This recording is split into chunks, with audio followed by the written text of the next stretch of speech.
বাসীকে নীল অভিনন্দন জানাই।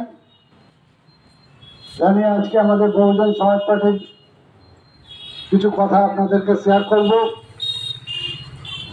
বহুজন সমাজ পার্টি আপনার আমার সকলের এই বহুজন পার্টি, এ পার্টি বাবা সাহেব আম্বেদকরের সংবিধানের ভাবধারার পার্টি।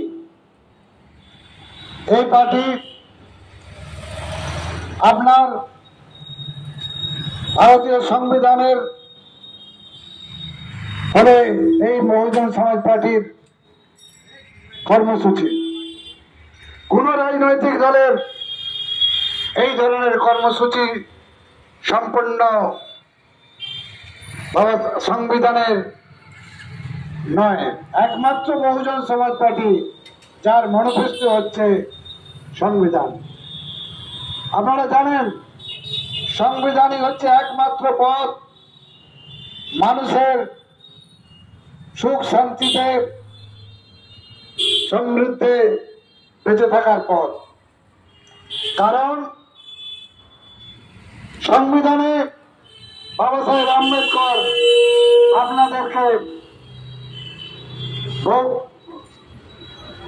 বহুজন সমাজ পার্টি এই সংবিধানকে সঙ্গে নিয়ে চলে। বাবা সাহেব আম্বেদকর সংবিধানের মধ্যে দিয়ে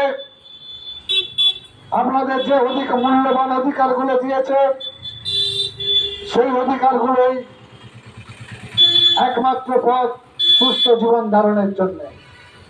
বাবা সাহেব আম্বেদকর সর্বশ্রেষ্ঠ উপহার দিয়েছেন ভারতবর্ষের মানুষের ভোটের অধিকার। বাবা সাহেব আম্বেদকর সংবিধানে অধিক মূল্যবান অধিকার দিয়েছেন শিক্ষার অধিকার, খাদ্যের অধিকার, স্বাস্থ্যের অধিকার, চাকরি করে মাথা উঁচু করে বাঁচার অধিকার, ভ্রাতৃত্বের অধিকার, আপনার মত পোষণ করা, কথা বলার অধিকার দিয়েছেন। কিন্তু আমরা কি দেখতে পাচ্ছি?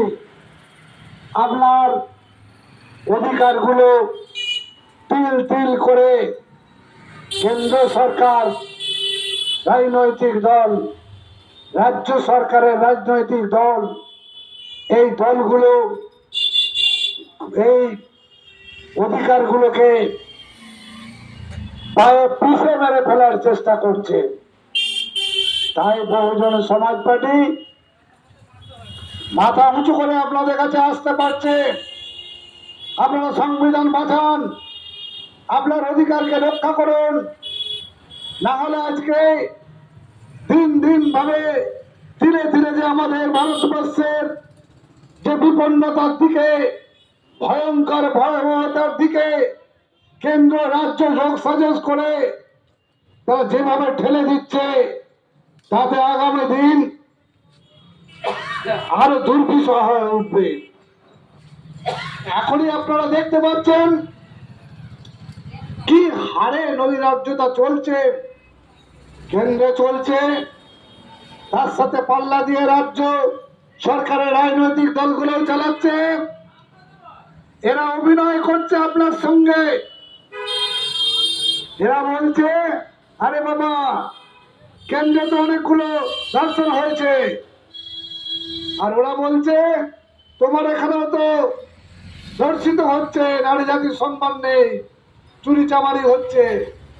ও বলছে, আরে কেন্দ্র সরকার আদানি, নীরব মোদী আপনার কোষাগারের টাকা তাদেরকে দিয়ে বিদেশে পাঠিয়ে দিচ্ছে। আর এরা বলছে, দেখো তুমি কয়লা চুরি করেছো, তুমি গরু চুরি করছো, যুবক সমাজের চাকরি চুরি করছো, বালি চুরি করছো। কিরম দরজাটা গাইছে বলুন তো?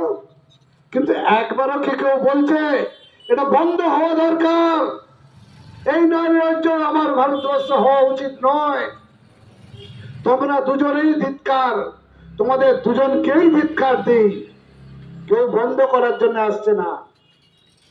কেউ নৈরাজ্যতা থেকে মুক্তি পাওয়ার জন্য আসছে না। তারা শুধু ভোট বাক্যের দিকে তাকিয়ে একে অপরকে দোষারোপ করে অভিনয় করে আপনার ভোটগুলোকে তুলে নিচ্ছে। আর